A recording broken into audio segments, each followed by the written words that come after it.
যদা যদা হি ধর্মস্য গ্লানির্ভবতি ভারত অভ্যুত্থানমধর্মস্য অভ্যুত্থানমধর্মস্য তদাত্মনং সৃজমহৎ পরিত্রাণায় সাধুনাং বিনাশায় চ দুষ্কৃতাং ধর্ম সংস্থাপনার্থায় সম্ভবামি যুগে যুগে। নমস্কার। প্রথমে আমি আজকে রাশিফলটা বলব। আজকে হচ্ছে 20শে সেপ্টেম্বর 2025, 3রা আশ্বিন 1432 শনিবার।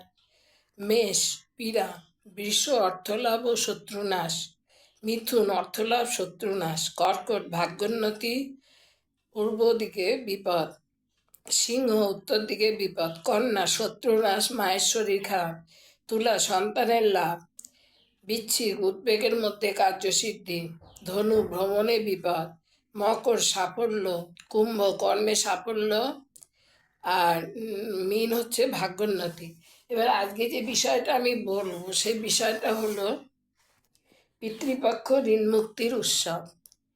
এখন তো পিতৃপক্ষ চলছে, কাল থেকে আবার মাতৃপক্ষ শুরু হবে। তাই পিতৃপক্ষ ঋণ মুক্তির উৎসব, এর আগে আমি মহালয়া তর্পণ সম্বন্ধে বলেছি, আজকে হয়তো একটু ছুঁয়ে যাব, কিন্তু এই পিতৃপক্ষ ঋণ মুক্তির উৎসবটাই হচ্ছে আজকের বার্তা। ভাদ্র মাসে কৃষ্ণপক্ষের প্রতিবাদ থেকে শুরু করে এক পক্ষকালকে বলা হয় পিতৃপক্ষ। এই সময় পূর্বপুরুষদের তৃপ্তি বা শান্তি কামনায় তিল জল দিয়ে তর্পণ করা হয়। পিতৃপক্ষের শেষ অমাবস্যাকে বলা হয় মহালয়া। মহালয়াতে পক্ষকালব্যাপী তিল তর্পণের সমাপ্তি। প্রতিটি মানুষেরই পিতৃমাতৃর ঋণ থাকে।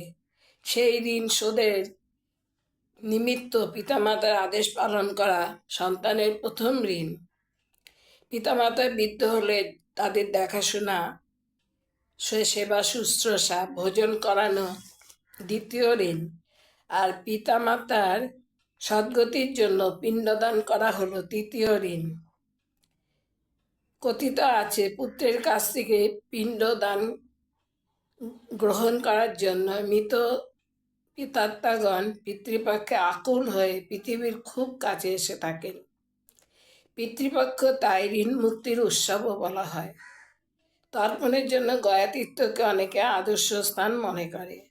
বর্তমানে বিজ্ঞানের যুগে অনেক মানুষ শ্রাদ্ধ ও তর্পণ এইসব ধারণাকে অমূলক ও অর্থহীন বলে মনে করে।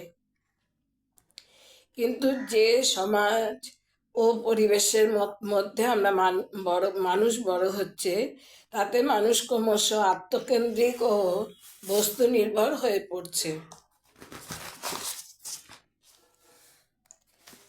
আমাদের অতীতের দিকে ফিরে তাকানো আবশ্যক। প্রাচীনকাল থেকেই ভারতীয় ভাবনায় চলে আসছে পিতা স্বর্গ পিতা ধর্ম পিতা হি পরম তপ পিতরি পিতিমা পণ্যে প্রিয়ন্তে সর্বদেবতা।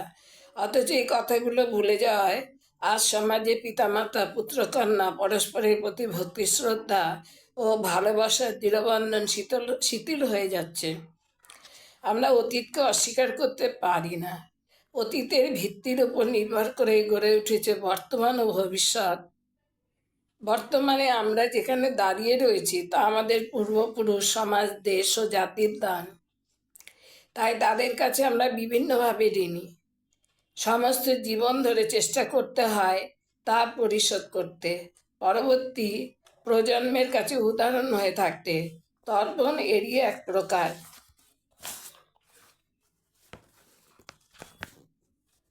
তর্পণ কথার অর্থ হচ্ছে তৃপ্তি বিধান করা। পরলোকগত পিতামাতা, পিতামহ, মাতামহ সকলের উদ্দেশ্যে অঞ্জলি ভরে জল দিয়ে তাদের আশীর্বাদ প্রার্থনা করা হয়।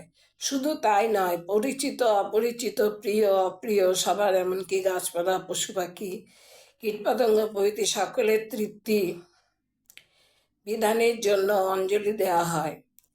তিল ও জল দিয়ে তর্পণ করতে হয়, কারণ তিলে থাকে স্নেহ পদার্থ তেল, আর জল আছে বা মাতৃস্নেহের প্রতীক, আর জল হলো প্রাণের মূল উপাদান। সেদিক থেকে দেখলে তর্পণ হলো সর্বব্যাপী প্রাণ শক্তির সঙ্গে মাতৃস্নেহের মহামিলনের শুভ মুহূর্ত। পুরাণে বলা হয়েছে পিতৃগণ শ্রাদ্ধ ও জলদানে তুষ্ট হলে মানব স্বাস্থ্য, ধন, জ্ঞান, দীর্ঘায়ু প্রাপ্ত হয়। তারা তুষ্ট হয়ে তাদের উত্তরপুরুষকে স্বর্গ ও মোক্ষ প্রদান করেন। আমাদের বিশ্বাস আত্মা অবিনাশী, এই জন্য আমাদের পিতৃপুরুষগণ যে দেহেই অবস্থান করুক না কেন আমাদের জলদানে তারা খুশি হন। বিনিময়ে তারা আমাদের সুখ, সমৃদ্ধি, সাফল্য, পরিপাক শক্তির বৃদ্ধি করেন ও দীর্ঘায়ু প্রদান করেন। আজ এই পর্যন্ত।